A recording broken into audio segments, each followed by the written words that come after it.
जी नाज़रीन, इस वक्त मैं आपको दिखाता चलूँ, ये तमाम तर लाइव मनाज़र जो आपके साथ शेयर कर रहे हैं। हुमैरा अली असगर का जो है जनाजा, वो जनाजा दिखाया ज़रा।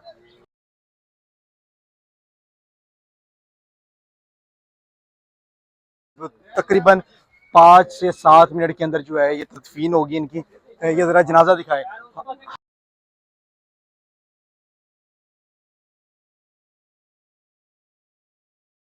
आगे लेके आए, थोड़ा सा आगे लेके आए, थोड़ा सा इस वक्त जो है उसके अभी इस वक्त इधर मौजूद है और इस वक्त जो है तदफीन के जो है तदफीन जो है यहाँ पे इस वक्त होने लगी है। मैं आपको बताती हूँ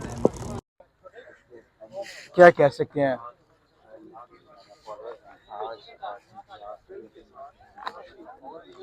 जी नाज़रीन, अगर मैं आपको अपने पीछे दिखाता चलूँ, इस वक्त जो है हुमैरा अली असगर का जो है जनाजा इस वक्त जो उनकी बॉडी है इसमें ले आई गई है और कुछ ही पल में जो है ज़मीन मट्टी के जो है उन्हें नीचे दफना दिया जाएगा।